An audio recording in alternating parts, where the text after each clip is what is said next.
most likely you have a lot of bad images.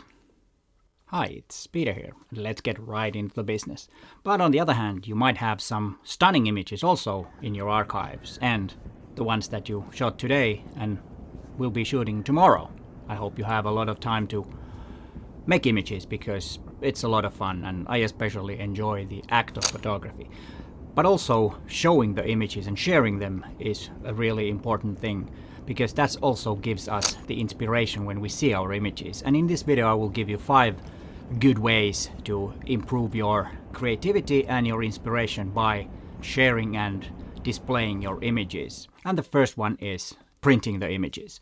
To be honest, that is something I haven't done for many years. I used to have a wall where I printed images. When I got a good one, I printed, and it was actually painted with the magnetic paint, and then you could just use magnets and stick them to a wall. And you could see them when you walked into the house.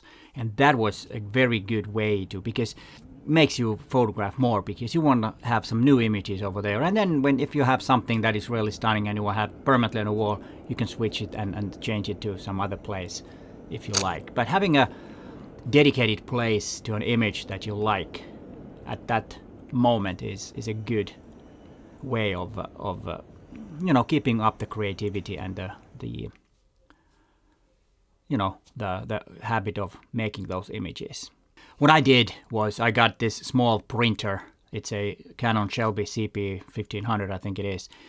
And what I will be doing with this is to make a little photo books for myself, which will be the kind of like a dummy for a real book that I will be selling my images. That's one way of also displaying the images and sharing the images. And the reason that I got this was that it's easier to kind of like make the book with when you have the physical prints. You can, it's easier to move them around and see how they go together. And that's why I got this printer. And I might do a video about this printer later if you like me to do one. So please tell me in the comments down below if you want me to make a video about this printer. And also tell me if you print your images, because that is something that, as I said at the beginning, I haven't done that much.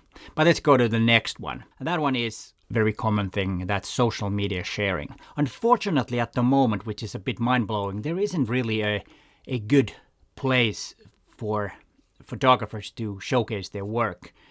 There are quite a few like Facebook, Flickr, Instagram, but they are all, in a way, not that good places, because they have all these other things too. So it's not dedicated to photography. And I used to like Instagram a lot, but after they introduced videos and reels and stories and whatnot, and it's an advertisement and everything, it's just cluttered. You don't see really good photography anymore. It's more like a notebook that you see what others have been doing, and of course advertisement, unfortunately, which I can understand why they need to make money somehow, but still it's the user experience that it's not very good with the ads and stuff like that. Dedicated photo app, which is something that I really want, and luckily there will be one called Foto app, which is very promising. It has a lot of good features in the pipeline. It's still in public beta, and I'm not sure if you can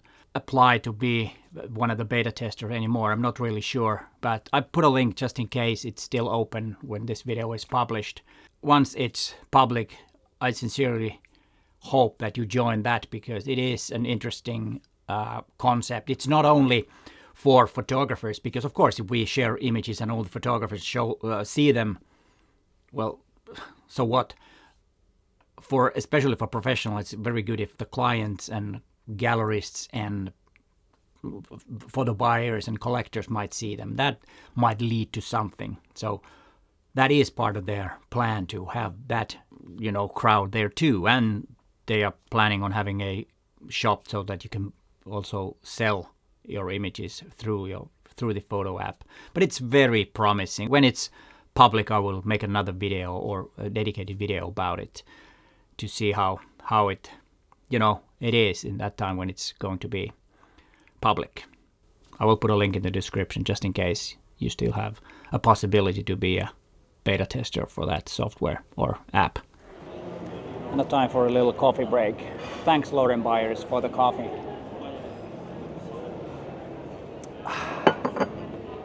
And then number 3, join photography communities. If you have a local camera club or some other type of community, online communities could be also good. But I think, the social sharing sites is another thing. But then just, attend your local camera club, or why not, set up one for yourself, or not for yourself, but by yourself. So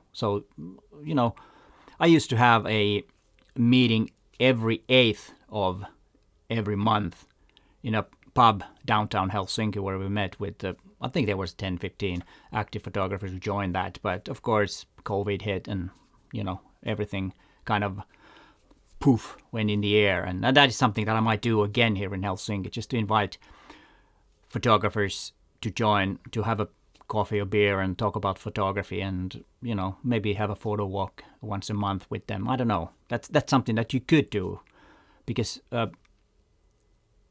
collaborating with others will also boost that creativity. And if you have a monthly meeting, that kind of, you put it on your calendar, and that is something that you will attend, and that will boost your images. And if you have meeting where you will share an image, everybody brings one image to share or show them from your phone. But there's also the printing stuff. If you print one image and you just show them, and that also keeps you going, and it kind of gives you the little peer pressure from the group to make those images. And I think that's a good way also to share your images. And as I said at the beginning, the whole thing about sharing is not the sharing and getting the likes, but it's more about you concentrating on photography and actually make those images. And it will also probably get you out of the gear acquisition syndrome, that you will concentrate on the photography and not the gear you think you need. A 4th thing which I just updated is create a personal website or blog. I've had a blog for 10-15 years. I've been on and off. I used to be very active in blogging before I started this YouTube channel, but when I started this blogging, kind of I don't blog that many times a year. Every now and then there was something that I just feel like writing, then I do that. But my personal website has been, neglected for too long, and now I update it to be more about what I do now. There is a commercial section, but not too many images, because to be honest, I'm not that much of a commercial photographer anymore. I'm more about the commercial video maker and filmmaker. Well, film is a little bit too much, but corporate editorial videos about client cases and about customer cases and stuff like that. And showcasing something that a company has made, or interviews and stuff like that. I'm more of a street photographer nowadays. That's what I do when I'm not making those videos or these videos. I have made several galleries. There are black and white, 3 black and white and 3 color galleries. Then there are street art and cityscapes. I will put a link in the description of this video so you can check it out. And please come back and comment on this video. What do you think about my images? Is there something that I should take out, or what do you think about those images? Some of them are, you've probably seen them in my previous videos, because, I've been photographing quite a lot street photography lately. But there are some old images, because I used to do a lot of street photography like 15, 20 years ago. And especially the Black and White Gallery 3 is all about that. There are street portraits of strangers, which I used to do quite a bit, and is something that I might pick up later this year, and maybe make a video on how to approach strangers. I haven't done that in like 20 years almost. 15, 20 years, and it has changed a lot, because back then there was no social media. So it's pretty interesting to see how the landscape of photographing strangers in Finland has changed, because, Finns are people that tend to like to, have their privacy on the streets. They don't want me to, or anyone else to, hassle and and ask them if they want to be photographed. But we'll see how that goes when I make that video. But please, go out and check out my website. And that is something that you should do too, or consider doing. Because it's one way of getting inspired. You need to update new images there. And it's a lot of fun to get and try to get, because that's also some pressure you to get to be better. If you have some, let's say that you need to have, every month you need to have 2 images that are better than the ones that you already have there. Sounds like an easy job, but it's not. I can tell you to improve your images that you already have is hard, because most of the images are crap, as I said at the beginning. I will have an extra tip after the fifth one. Participate in competitions. Sending images to different online competitions is something also that might boost up your photography. And there are for every genre there is. And usually there are some competitions that have different categories and different genres. So black and white, street, nature, and art, conceptual, maybe even AI stuff.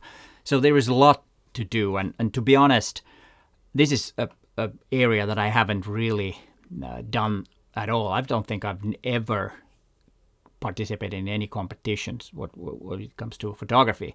I've been a judge in several ones here in Finland back in the day, but not lately. And that is something that I might do and look up some competition and send a few images and see how they go.